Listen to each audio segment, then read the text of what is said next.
Yesterday we had a premiere for Psalm 4, and part of the understanding of that psalm yesterday was learning how to pivot away from the worry about a particular problem and put the focus instead upon the Creator. As a result of doing that, according to this psalm, we would find resolution to our problem.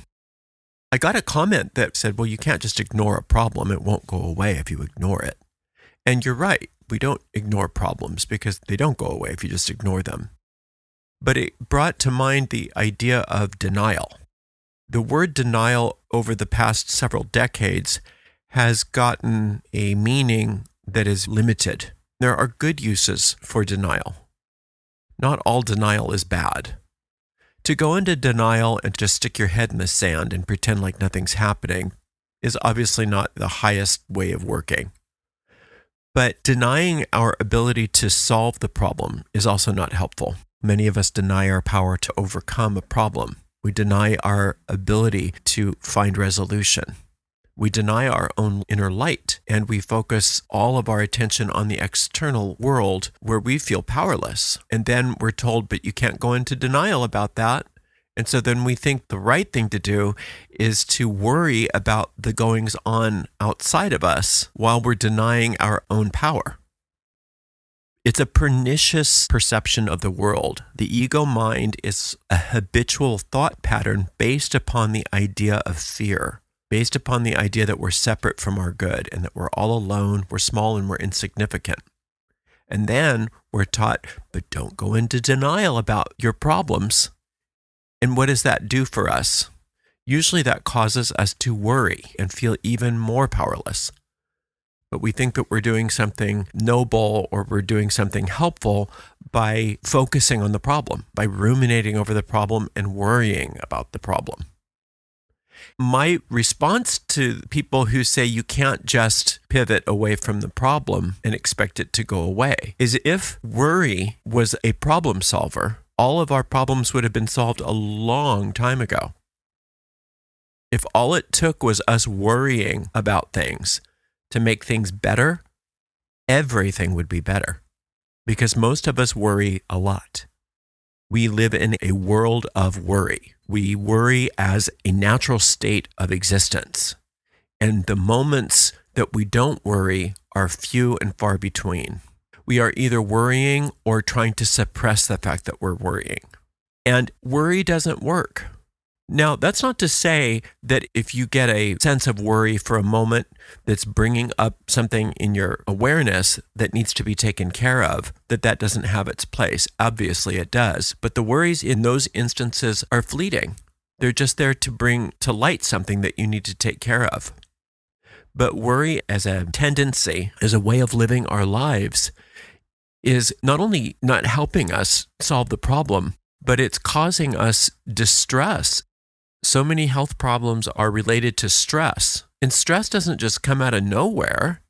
Stress comes out of worry. When we learn these magical and metaphysical tools, they sometimes cause us to worry even more because we worry that we're not doing it right. We are told that our thoughts produce our reality, then we're worried about how we're thinking.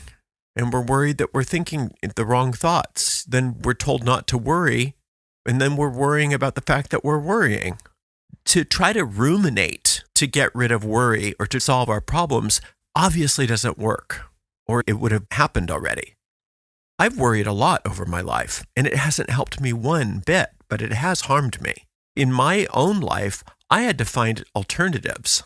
And one of the reasons why I was drawn to the idea of magic as a small child was that I started worrying very young. I'm sure most of us did. Started worrying as a mode of living, just a general way of being, picking it up from our parents. And those of us that were raised in abusive environments worried that the abuse would be coming back sometime soon. And many of us created all kinds of patterns and behaviors to do whatever we could to stop the abuse, but those were all based on worrying. And where does worry exist? It exists in the future. worrying about what's coming in the future. So every time we worry, we are robbing ourselves of the present moment. And we know, at least theoretically, we know that there is no power except for in the present moment. So if we cannot be in the present moment, we can't change anything. So if we're worrying, we are obviously not in the present moment. Therefore, we are divorced of our power to change. To suggest that there's an alternative to worry to solve our problems is not to say just ignore the problem and it's going to go away. To put your head in the sand and pretend like it's not there is not effective. It's understandable because we're trying to escape the worry. But what we're suggesting is that there is a power outside of the thought system based on fear and worry that already has the solution, that the solution already does exist. And we sometimes use that image of a teacher putting a math problem on the whiteboard or the blackboard, 7 plus 2 equals, and then the student has to come up and put the answer. And if they put the wrong answer, the teacher says, nope, that's incorrect. They erase it, try again. And it's not because the student is trying to create the right answer. It's that the student needs to realize the answer that already exists. The fact that 7 plus 2 equals 9 isn't something that the student has to create out of whole cloth. That's the answer already. But the student has to understand the principle behind the calculation in order to realize the solution that already exists. And the same is true for any problem. Any problem already has a solution. So it's not up to us to come up with the solution, to create the solution. It's up to us to follow the principles necessary in order to discover or realize the solution that's already there. And one of those principles that we posit for your consideration is the idea that worry isn't the solution. You could think of worry as being something that stifles your ability to realize the solution. It's a delay tactic of the ego to keep you focused where your power is not. The natural question that comes up is, well, why would we have an ego that would do that? What's the point of that? That's a great question. It's a great question. And it's one that is worth pondering. Why would we? Why would we be so allegiant to a thought system that wants to keep us stuck in problems and in worry? It's a habit. It's a habit that we formed a long time ago, and we aren't willing to question this idea that we're separate, that we're alone, that the solutions don't exist for us. And so we just go along with it. That's what we were taught. We go along with it. And we think if we can ruminate enough and if we can spin our wheels enough, eventually we're going to get out of this. We're going to get out of the problem. And when has that ever worked? Even if it seems to work, it's temporary at best because there's another thing to worry about right around the corner.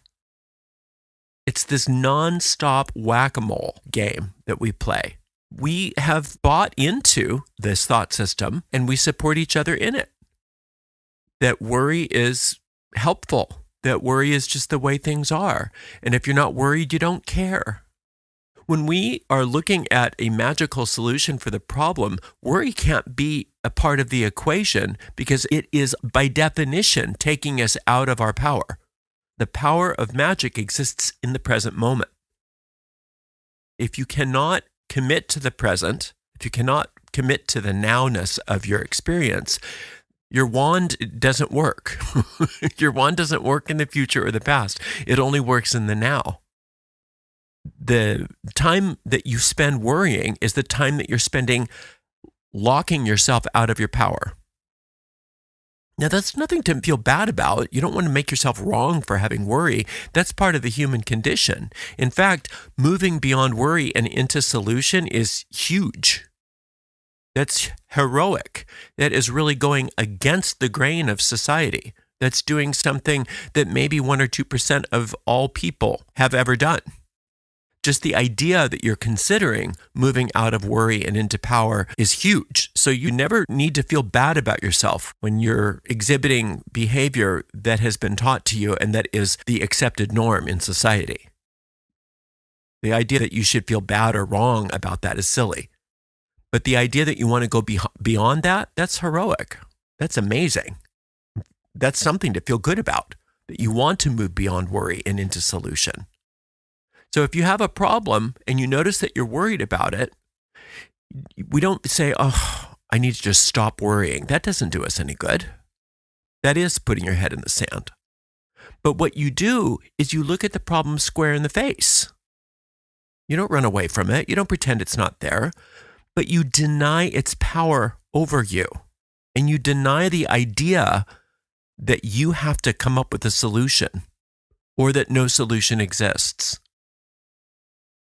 The idea that there is an unsolvable problem is evidence that the ego is running the show, because the ego trades in unsolvable problems. But there is no such thing as an unsolvable problem, and we can prove that to ourselves by working in a magical framework on any problem. The first thing that we do when we are confronted with a so-called unsolvable problem is remind ourselves there is no such thing. There's no such thing as an unsolvable problem. Every single problem comes with its solution already, just like the problem on the blackboard. The solution does exist, even though I don't know what it is.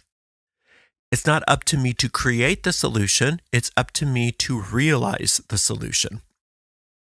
How do you realize the solution? By moving into the present moment and learning how to pivot from worry to spirit. Some of the simplest ways of doing this is to find a technique by which you can focus your attention on something spirit-oriented versus problem-oriented. If you can pivot your attention away from the unsolvability of the problem and into the fact that spirit already has this solved, you've done your work. And then you do have to learn how to drop it from your mind.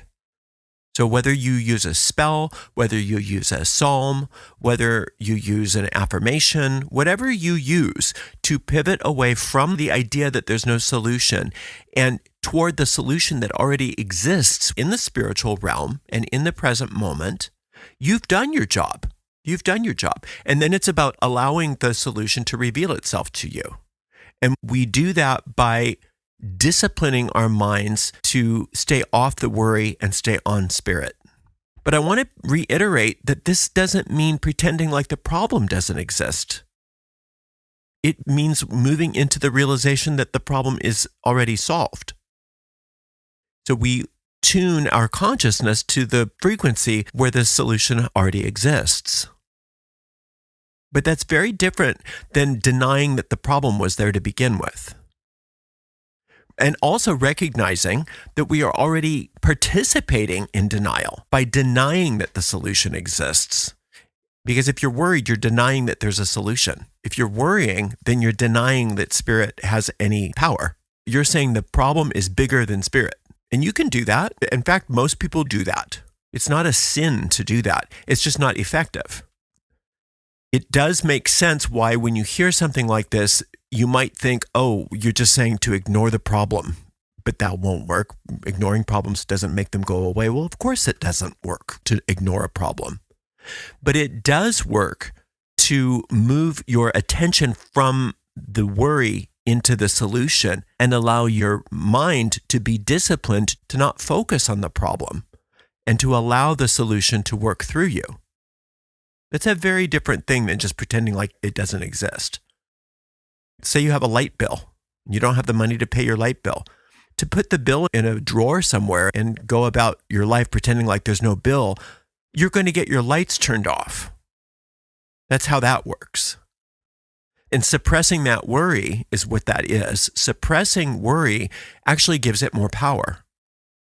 In fact, you're speeding up the problem, giving it even more power by suppressing it. Anything you suppress actually becomes even larger. However, looking at the bill, recognizing the problem, knowing that this bill needs to be paid and saying, I don't know how to pay it, I'm worried about this bill, and then invoking a spiritual understanding that the problem has already been solved and moving from the worry into the solution, knowing that it's being taken care of, knowing that the solution is revealing itself to you.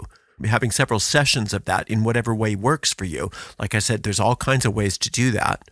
and then putting it out of mind, usually the bill gets paid in short order. The bill gets paid because money comes through, something wonderful happens. Because you have looked at the problem straight in the face, and instead of indulging in worry about it, which doesn't do anything, you have pivoted from the worry into the solution and allowed the solution to reveal itself to you. And then you do put the problem out of your mind. You do put the problem out of your mind. You do put that worry out of your mind, but you're not suppressing it at that point. You've already given it over to a higher power to handle for you. What usually happens is you will be inspired to do something.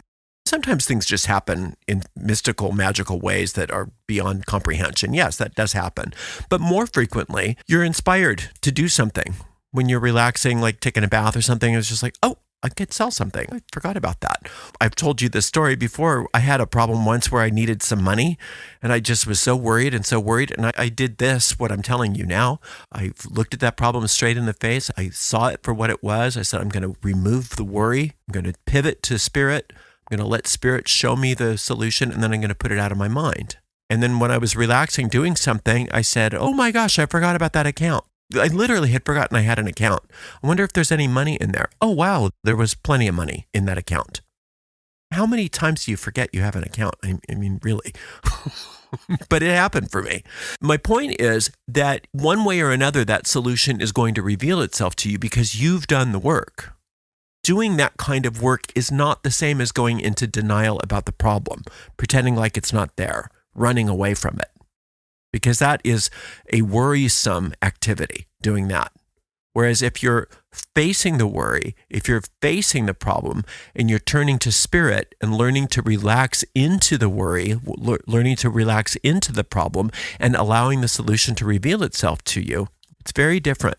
So don't allow the ego to taunt you when you're trying to go beyond worry and into solution, making you believe that you're being irresponsible. Because you're actually doing the opposite. You're being extremely responsible. Because like I said before, if worrying about it was so powerful and always worked, your problems would be solved a long time ago.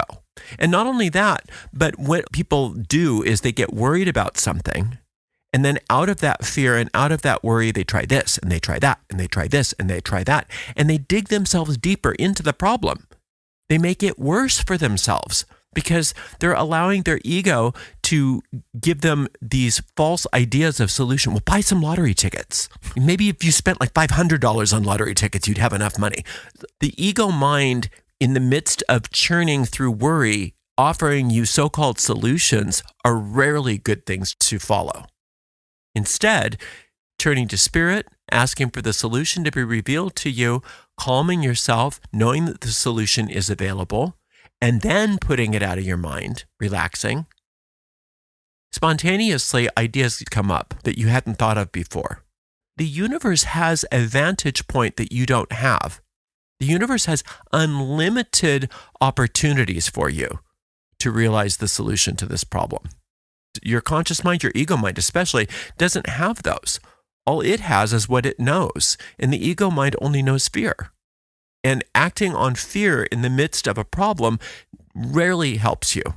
When you work like this and you learn to pivot away from the problem and into the solution, and then relax and allow the solution to be revealed to you, it usually comes to you when you're not thinking about it. It usually comes to you when you're engaged in another activity, when you're taking a bath, walking, taking a shower, whatever you're doing, where your mind is open and receptive and you're not ruminating. It pops up out of nowhere and the solution is obvious. Sometimes it happens first thing in the morning for me. I'll go to bed knowing that the solution is going to reveal itself. And sometimes in the morning, I'll just go, oh, what a great idea. And bam, the solution is right there. When you are in the throes of a problem and churning in the worry, recognize that is the ego at work trying to keep you away from the present moment where the solution exists. Nothing to feel bad about, nothing to make yourself wrong for. Just noticing it is good though. And then you say, all right, now I'm going to do something about this. You'll have your own favorite methods. You'll have a repertoire of problem-solving techniques that work for you. But basically, it's looking at the problem, identifying the problem, not running away from the problem, looking at it square in the face, learning to relax and know that the solution exists, turning and facing the spirit where the solution exists and knowing that the solution is going to come to you. And then you put the problem out of mind and allow yourself to relax. It might come that day. It might come the next day. It might come in a few days. It might come in a few weeks. But the solution will reveal itself to you in one way or another. Either the problem will solve itself or you'll get inspired with some great ideas on how you can facilitate the solution of this problem. Either way, it's not through worry that you were able to solve the problem. The only good thing that worry did is it alerted you to the fact that this needs your attention. This person was right. If you are worried about something and you just pretend like you're not worried, you suppress the worry, you run away from the worry, that's not going to solve your problem. In fact, it's probably going to make it worse. That's like putting that electric bill in the drawer. We take that electric bill out and we go, oh, $300. I don't have $300. How am I going to pay this? I don't know. But Spirit knows. Spirit knows how I'm going to pay this. I'm going to pivot away from the worry, away from the problem, and into the solution. I know that this is going to reveal itself to me one way or another. Now that I've turned and given this problem to where the solution exists, rather than allowing my worry to churn or pretending the problem doesn't exist, now I can safely and effectively put the problem out of my mind, knowing that the solution is going to reveal itself to me. But usually us running after our own solutions doesn't work. I'm sure you can attest to that. When you're in the midst of a big problem, rarely does the try this, try that, try this method work. Usually it digs you deeper into the problem. Instead, we have to break the tie to the worry. We've got to break that worry cycle, move towards spirit, and allow the solution to reveal itself to us. And usually that comes through relaxation, that comes through peace, and that comes from understanding that spirit has our back. Spirit wants this problem solved. Sometimes I'll just start to list all of the different qualities of spirit that I can think of if I'm really worried about something. And I turn and I say, the infinite is life and it's soul, it's spirit, it's intelligence, it's truth, it's love, it's law, it's presence. And I keep repeating that over and over again. And as that becomes more of my train of thought, I can even go deeper into each of those qualities. Well, since the infinite is the life principle, it never dies. Therefore, that life principle exists in this moment too. And therefore, the solution is revealing itself to me.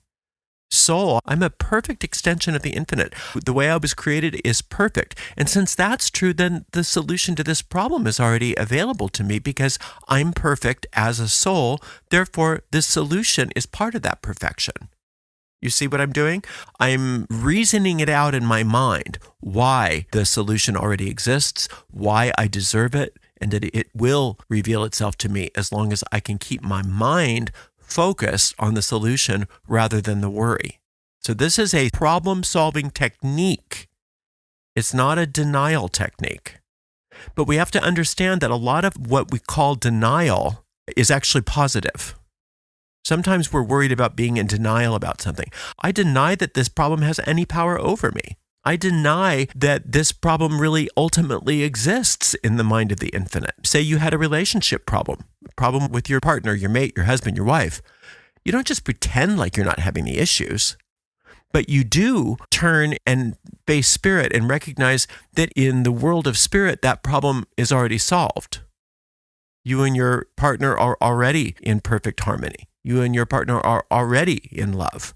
It's only on the level of the personality that there's this problem. And therefore, there's a solution in spirit because in spirit, you're already in harmony. And so recognizing that, you can take that problem, turn, face spirit, recognize that the solution is there, and take your mind off the problem, knowing that the solution is going to reveal itself to you. And then something will happen. Maybe you'll both decide to go to therapy together. Maybe you'll both decide, oh, we just need a vacation. And that's all that you needed. You were tired. You were sick of the rat race and you needed some time together away from all of this. You're availing yourself to the solution rather than staying stuck in the problem and rather than denying that the problem is there. Because spirit's already solved the problem. The problem has already been solved in spirit. So if you can align yourself with that vibration where the solution already exists, it's just a matter of time for the problem to sort itself out. Whereas if you are engaged in worry and activities that are inspired by worry, chances are that you are keeping the problem in place and possibly even making it worse, all under the guise of not being in denial. All under the guise of, oh, well, you can't ignore the problem, right? So there's a big difference between ignoring a problem and pivoting away from the problem to the solution. It may seem like the same thing on the surface, but they're very different in effect. They're also very different in essence, in content. So it was a very good thing that this person stated, because it seemed like they thought we were saying, oh, just ignore the problem and it'll go away. And that's not at all what we were saying. In that psalm, the psalm was not telling us to ignore the problem and it would go away. It was the opposite. It was saying, take your mind off the problem and put your mind on the infinite and let the solution reveal itself to you. Very different. And it's important that we understand the difference, because you have within you a connection to infinite intelligence, infinite spirit, infinite soul that wants you to be happy, doesn't want you worried, doesn't want you having problems. And so whatever the problem it appears to be, the infinite's on your side and wants you to have a solution and have that solution reveal itself to you. And if you can align yourself with that power rather than with the worry, your job in solving the problem is pretty much done, except for when you are inspired to take particular action, and then you'll have to take that action. So it's a wonderful question, and I'm glad that it was posed. Thank you so much for joining me today. I so appreciate you. Until next time, blessed be.